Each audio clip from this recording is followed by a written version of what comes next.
Seigneur, je n'ai pas le cœur fier, ni le regard ambitieux. Je ne poursuis ni grand dessein, ni merveille qui me dépasse. Non, mais je tiens mon âme égale et silencieuse. Mon âme est en moi comme un enfant, comme un petit enfant contre sa mère. Ce sont les premières et deuxièmes strophes du psaume de ce dimanche. Bonjour et bienvenue, chers amis téléspectateurs, à Dies Domini. Loué soit Jésus-Christ. Nous sommes au 31e dimanche du temps ordinaire de l'année A et en ce dimanche, l'Église mère nous propose de méditer l'Évangile selon Saint Matthieu au chapitre 23 du 1er au 12e verset. Et en ce jour, pour les commentaires, nous recevons en ligne depuis la France le Père Jean-Claude Do. Bonjour mon père. Bonjour Sibylle, j'espère que vous allez bien. Je vais bien, merci. Et vous? D'accord. Je vais bien aussi, merci. D'accord. Alors, comme on a l'habitude de le faire, mon père, est-ce que vous pourriez, s'il vous plaît, nous lire l'évangile de ce dimanche et juste après, on enchaîne avec les questions.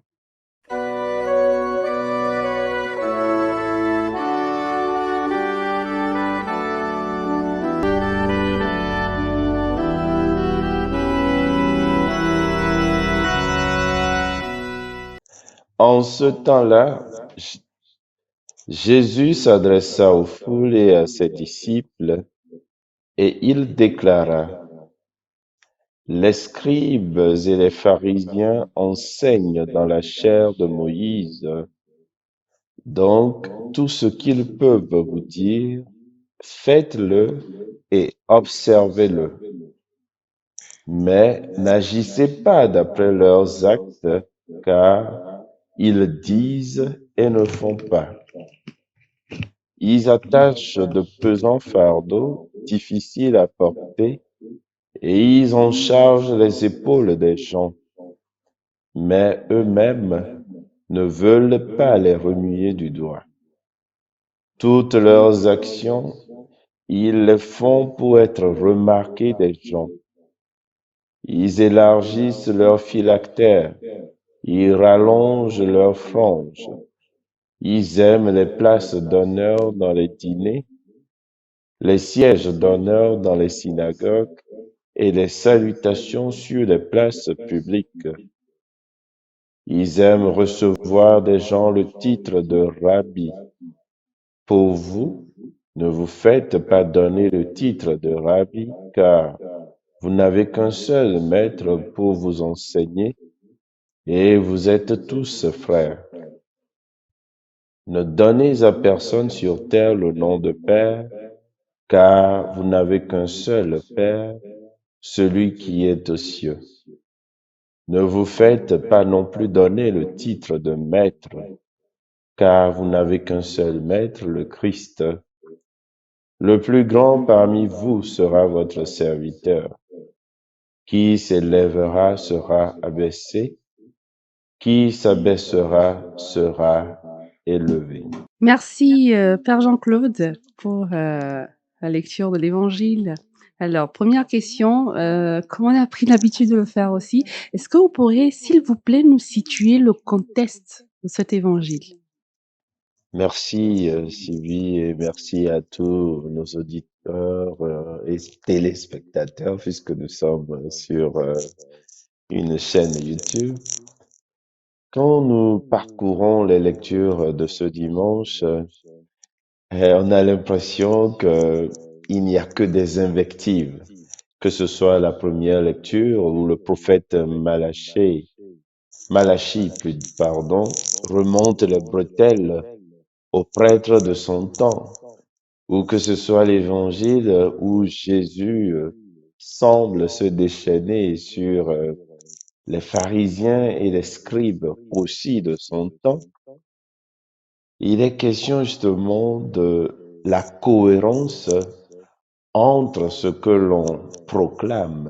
Il est aussi question de la cohérence entre l'autorité et le pouvoir. C'est-à-dire, est-ce l'autorité un service selon le Christ ou est-ce l'autorité une façon de prendre et d'exercer indûment le pouvoir sur les autres. Et donc, on voit clairement que dans ces passages, le Seigneur nous invite à revenir aux bases du christianisme, mais qui remonte beaucoup plus loin, puisque déjà les prophètes dans l'Ancien Testament avaient pour rôle de rappeler aux serviteurs de Dieu leur vraie place, c'est-à-dire servir leurs frères et non être au-dessus d'eux.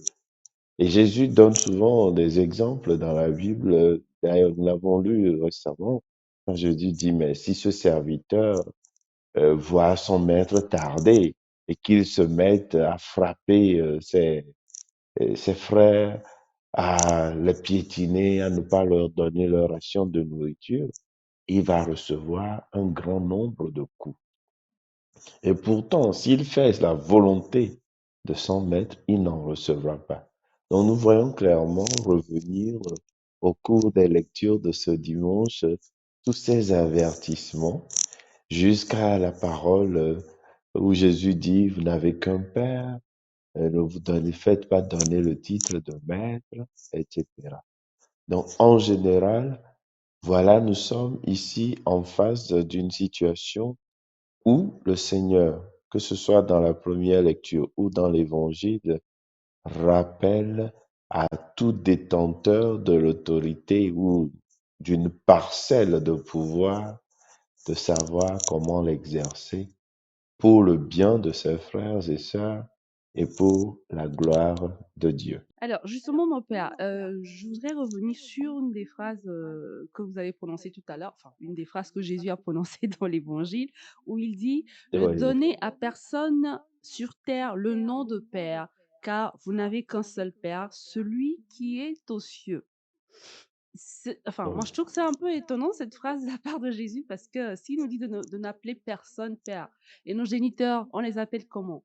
Ou soit, il nous parle comme il a l'habitude de le faire, hein, enfin, je ne dirais pas en parabole, mais d'une mm. manière où on devrait comprendre cette phrase autrement. Alors, justement, comment est-ce qu'on devrait prendre cette phrase? De ne pas appeler, de n'appeler personne Père sur cette terre, si ce n'est le Père qu'on a dans les cieux. Merci. Voilà pourquoi il est très important de toujours situer les lectures dans leur contexte. Parce que si vous sortez cette phrase comme ça pour dire, ah, il est dit de n'appeler personne père, et non seulement le problème que vous posez, c'est sur le père géniteur, mais c'est aussi la question des pères spirituels. Donc, nous, prêtres qu'on appelle aussi pères, je sais qu'il y a souvent cette question qui revient. Et or, ce dont Jésus parle, quand on resitue bien l'évangile, Jésus parle de gens qui sont détenteurs d'autorité ou qui sont assis, comme il a dit, dans la chair de Moïse, par exemple. Et donc, c'est des gens qui prennent la place de Dieu parce que il est clairement dit dans la première lecture que Dieu dit qu'il est le roi. Il est le père des nations. Donc, il arrive parfois que des gens qui sont préposés à l'enseignement biblique prennent la place de celui dont ils sont le lieutenant. Si nous prenons l'exemple des prêtres dans la première lecture, c'est un peu comme si un prêtre s'arrogeait le droit de prendre la place de Dieu dans la vie des fidèles qui lui sont confiés. S'il commence par parler comme s'il était le centre, alors qu'il n'est qu'un serviteur, il n'est que un lieutenant, un intendant, comme on le dit aussi dans la Bible.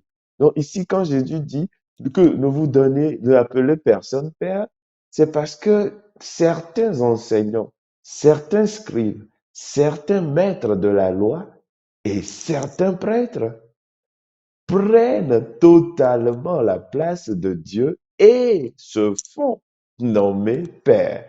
Or, en Israël, quand on dit que Dieu est Père, c'est quelque chose de beaucoup plus grand que de la paternité humaine ou le géniteur.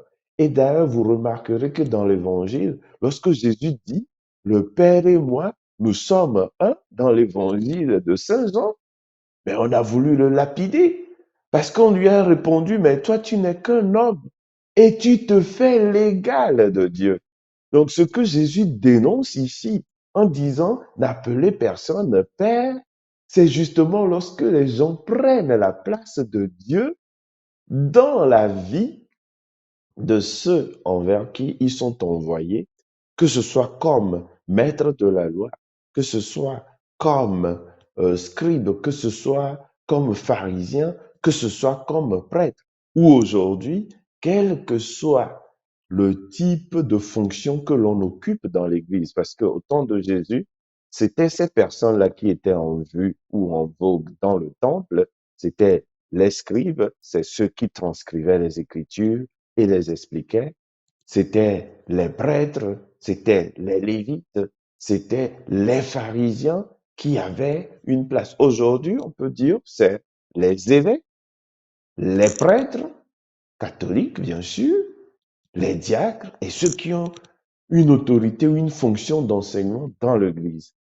Si ces personnes s'arrogent le droit de prendre dans la vie des gens la place de Dieu, au lieu de comprendre qu'ils ont été choisis pour porter la parole aux autres, pour montrer le visage de Jésus-Christ aux autres, alors la parole finale de l'évangile va les frapper.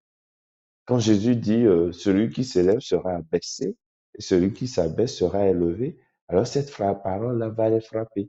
Donc justement, il ne peut pas retirer cette phrase pour dire, ben, dans ce cas, on n'appelle plus son père, c'est-à-dire son papa, son géniteur père, et on n'appelle plus aucun prêtre mon père. Et même là, il faut savoir que le mot mon père ou tout ça, c'était pas exactement le même mot au départ. Les presbytres, presbyteros, c'est les anciens. Au départ, ce que nous appelons aujourd'hui prêtre, mon père, c'était plutôt le mot presbyteros, un ancien. C'était les anciens.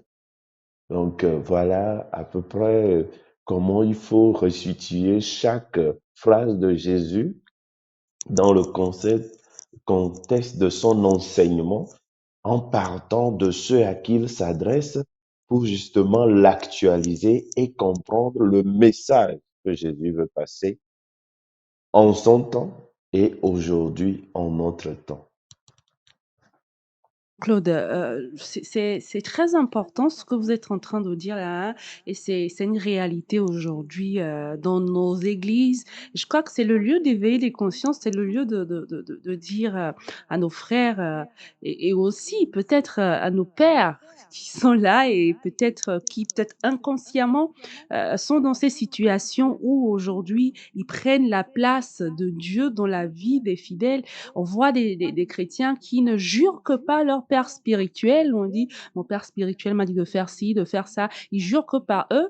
Alors, et ils oublient complètement peut-être Dieu le Père, ils oublient complètement celui pour lequel ils sont peut-être allés vers ces pères spirituels. Donc, c'est le lieu vraiment d'éveiller les consciences sur ce que Jésus veut nous dire à travers cet évangile-là. Vous venez de dire aussi, c'est la question que j'allais poser, mais vous avez commencé par y répondre. C'est sur cette deuxième Oui. phrase que Jésus a prononcée dans l'évangile, qui s'élèvera sera abaissé et qui s'abaissera sera élevé. Est-ce que cette phrase est destinée seulement justement aux autorités, à ceux qui ont ce pouvoir, ou bien c'est adressé à nous tous? Mais j'ai fait une allusion tout à l'heure, je disais que toutes les personnes qui détiennent une parcelle d'autorité, une parcelle de pouvoir. Pourquoi je dis toutes les personnes? Parce que nous partons toujours, l'autorité dans l'Église est bon, un peu pyramidale, c'est-à-dire on part des premiers, c'est-à-dire je veux dire les évêques, les prêtres, les diacres, mais il n'y a pas que. Il y a dans la famille, par exemple, cette même chose se retrouve. Il y a les parents et puis ensuite, il y a tous les autres. Et dans l'Église, c'est la même chose. Il n'y a pas que les ministères ordonnés. Il y a aussi tous les laïcs qui reçoivent une mission dans l'Église.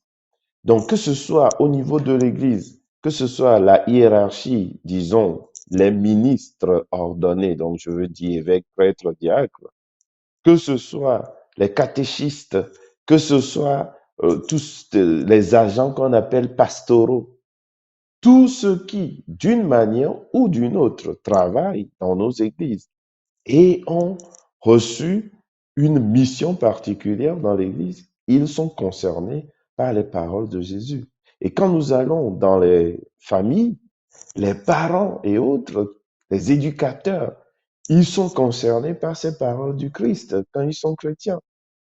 Et quand ils l'écoutent, ensuite, dans la société aussi, tous ceux qui sont chrétiens et qui sont à des postes de responsabilité, ils sont concernés par ces paroles de Jésus-Christ. Et donc, ça s'élargit à tous les domaines de la vie humaine, à tous les domaines de la vie sociétale, à tous les domaines de la vie ecclésiale. Donc, ce n'est pas que une question de, ah, vous savez, ah, ça, c'est pour les prêtres, hein, donc moi, ça ne me regarde pas. Non. Et vice-versa, il y a des paroles. Quand Jésus parle pour tous les chrétiens, le prêtre aussi est un chrétien avant d'être prêtre, quoi. Et d'ailleurs, Saint Augustin l'a très bien compris. Il a compris que être chrétien, c'est ça qui est premier. Et ensuite seulement, on a un ministère. Mais ce qui nous détermine le plus, ce n'est pas de dire je suis évêque, je suis prêtre ou quoi, mais c'est d'abord le fait que nous soyons chrétiens. Et d'ailleurs, Saint Augustin ajoute que c'est plus dangereux d'être évêque, prêtre ou autre, parce que là, c'est une charge, c'est une mission, on va rendre des comptes. Alors que être chrétien, c'est une grâce et tous nous le sommes. Et j'en profite pour te rappeler que souvent quand on dit les fidèles chrétiens, les gens pensent que on ne parle que des laïcs. Non, il y a trois types de fidèles dans l'Église. Il y a les fidèles prêtres, ça dit donc quand on dit prêtre, il faut compter les trois ordres, ça veut dire les diacres, les prêtres et les évêques. Quand on dit les fidèles religieux, il faut compter tout ce que nous appelons les sœurs et les frères, c'est-à-dire les religieux, c'est des hommes et des femmes consacrés. Tout ce que nous appelons la vie consacrée, à savoir tous les ordres où il y a les religieux et les religieuses. Et en fait, donc, il y a aussi les fidèles laïcs. Donc, il y a trois types de fidèles.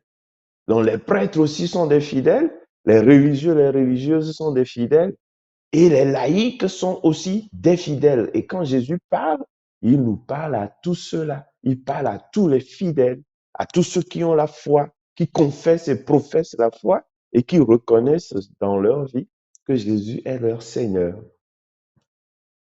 Voilà, Sylvie, comment il faut préciser les Oui, termes pour que nous puissions tous savoir à quelle enseigne nous sommes logés. Voilà. merci Père. Alors, en définitive, c'est quel est ce message important que veut nous faire passer l'Évangile de ce dimanche? Qu'est-ce qu'on doit retenir de cet Évangile? Je pense que en parcourant l'Évangile, Jésus lui-même se résume toujours. Jésus le dit clairement, le Fils de l'homme est venu non pour être servi, mais pour servir et donner sa vie en rançon pour la multitude. Quand nous prenons cette phrase d'évangile, nous avons résumé correctement ce que Jésus exprime de tout temps et qu'il ne cesse de rappeler. Le Fils de l'homme est venu non pour être servi, mais pour servir et donner sa vie en rançon pour la multitude. Et d'ailleurs, dans l'Église, on appelle le pape le serviteur des serviteurs de Dieu. Donc, Jésus le dit, le premier parmi vous doit être le serviteur de tous. Voilà, on comprend clairement pourquoi on ajoute ce titre au pape, le serviteur des serviteurs de Dieu. Et donc, l'autorité dans l'Église n'est pas un pouvoir à exercer sur les autres, mais l'autorité dans l'Église est plutôt un service.